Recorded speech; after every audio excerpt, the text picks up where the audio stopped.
Hey everybody, this is Miss Martha here. Today we're going to read The Pedestrian, written by Ray Bradbury, who is a master of writing short stories about dystopian societies. So as we go through this, as we read through this short story, which is really short compared to some of the other short stories we've looked at, pay attention to what we're reading that would make this story be set in a dystopian society. So if you have those notes that we went over about the elements of dystopias, make sure to review those as you go along, or before or after or both, so that you can determine what some of the elements are that Ray Bradbury chooses to use. And they may be subtle, but what elements he chooses to use to make this be set in a dystopian society. Or is it set in a dystopian society? Okay, so let's go ahead and get started with the reading. The Pedestrian, written in 1951 by Ray Bradbury. To enter out into that silence that was the city at 8 o'clock of a misty evening in November, to put your feet upon that buckling concrete walk, to step over grassy seams and make your way, hands in pockets, through the silences. That was what Mr. Leonard Mead most dearly loved to do. He would stand upon the corner of an intersection and peer down long moonlit avenues of sidewalk in four directions, deciding which way to go, but it really made no difference. He was alone in this world of A.D. 2053, or as good as alone, and with a final decision made, a path selected, he would stride off, sending patterns of frosty air before him like the smoke of a cigar. Sometimes he would walk for hours and miles and return only at midnight to his house, and on his way he would see the cottages and homes with their dark windows, and it was not unequal to walking through a graveyard where only the faintest glimmers of firefly light appeared in flickers behind the windows. Sudden gray phantoms seemed to manifest upon inner room walls where a curtain was still undrawn against the night, or there were whisperings and murmurs where a window in a tomb-like building was still open. Mr. Leonard Mead would pause, cock his head, listen, look, and march on, his feet making no noise on the lumpy walk. For long ago he had wisely changed to sneakers when strolling at night, because the dogs in intermittent squads would parallel his journey with barkings if he wore hard heels, and lights might click on and faces appear, and an entire street be startled by the passing of a lone figure, himself, in the early November evening. On this particular evening he began his journey in a westerly direction toward the hidden sea.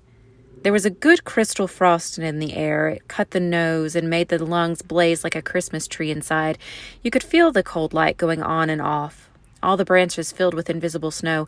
He listened to the faint push of his soft shoes through autumn leaves with satisfaction, and whistled a cold, quiet whistle between his teeth, occasionally picking up a leaf as he passed, examining its skeletal pattern in its infrequent lamplights as he went on, smelling its rusty smell. "Hello in there," he whispered to every house on every side as he moved. "What's up tonight on Channel 4, Channel 7, Channel 9? Where are the cowboys rushing? And do I see the United States cavalry over the next hill to the rescue?" The street was silent and long and empty, with only his shadow moving like the shadow of a hawk in mid-country. If he closed his eyes and stood very still, frozen, he could imagine himself upon the center of a plain, a wintry, windless Arizona desert with no house in 1,000 miles, and only dry river beds, the streets for company. "What is it now?" he asked the houses, noticing his wristwatch. 8:30 p.m.? Time for a dozen assorted murders? A quiz? A review?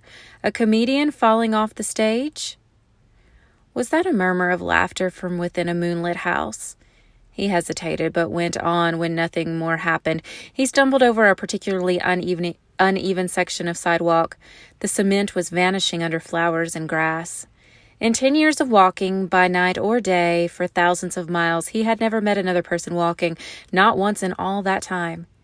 He came to a cloverleaf intersection which stood silent where two main highways crossed the town. During the day, it was a thunderous surge of cars, the gas stations open, a great insect rustling, a ceaseless jockeying for positions at the scarab beetles, a faint incense puttering from their exhausts skimmed homeward to the far directions. But now these highways, too, were like streams in a dry season, all stone and bed and moon radiance. He turned back on a side street, circling around toward his home. He was within a block of his destination when the lone car turned a corner quite suddenly and flashed a fierce white cone of light upon him. He stood entranced, not unlike a night moth stunned by the illumination and then drawn toward it. A metallic voice called to him, "Stand still, stay where you are, don't move." He halted. "Put your hands up." "But," he said, "your hands up or we'll shoot." The police, of course, but what a rare, incredible thing. In a city of 3 million, there was only one police car left. Wasn't that correct? Ever since a year ago, 2052, the election year, the force had been cut down from 3 cars to 1. Crime was ebbing. There was no need now for the police, save for this one lone car wandering the empty streets. "Your name?" said the police car in a metallic whisper. He couldn't see the men in it for the bright lights in his eyes. "Leonard Mead," he said. "Speak up." "Leonard Mead. Business or profession?" "I guess you'd call me a writer." "No profession," said the police car, as if talking to itself. The light held him fixed like a museum specimen, needle thrust through chest. "You might say that," said Mr. Mead. He hadn't written in years. Magazines and books didn't sell anymore. Everything went on in the tomb-like houses at night now, he thought, continuing his fancy. The tombs, ill-lit by television light, where the people sat like the dead, the gray or multicolored lights touching their faces, but never really touching them. "No profession," said the phonograph voice, hissing. "What are you doing out?" "Walking," said Leonard Mead. "Walking?" "Just walking," he said simply, but his face felt cold. "Walking, just walking, walking?" "Yes, sir." "Walking where? For what?" "Walking for air, walking to see." "Your address?" 11 South St. James Street. "And there is air in your house. You have an air conditioner, Mr. Mead." "Yes." "And you have a viewing screen in your house to see with." "No." "No?" There was a quiet crackling that in itself was an accusation. "Are you married, Mr. Mead?" "No." "Not married," said the police voice behind the fiery beam. The moon was high and clear among the skies, and the houses were gray and silent. "Nobody wanted me," said Leonard Mead with a smile. "Don't speak unless you're spoken to." Leonard Mead waited in the cold night. "Just walking, Mr. Mead?" "Yes."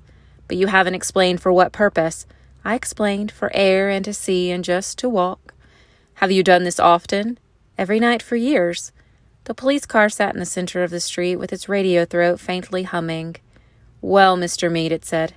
"Is that all?" he asked politely. "Yes," said the voice. "Here." There was a sigh, a pop. The back door of the police car sprang wide. "Get in." "Wait a minute, I haven't done anything." "Get in." "I protest, Mr. Mead." He walked like a man suddenly drunk. As he passed the front window of the car, he looked in. As he had expected, there was no one in the front seat, no one in the car at all. "Get in." He put his hand to the door and peered into the back seat, which was a little cell, a little black jail with bars. It smelled of riveted steel. It smelled of harsh antiseptic. It smelled too clean and hard and metallic. There was nothing soft there. "Now, if you had a wife to give you an alibi," said the iron voice, "but where are you taking me?" The car hesitated, or rather gave a faint whirring click, as if information somewhere was dropping card by punch-slotted card under electric eyes. "To the Psychiatric Center for Research on Regressive Tendencies." He got in. The door shut with a soft thud.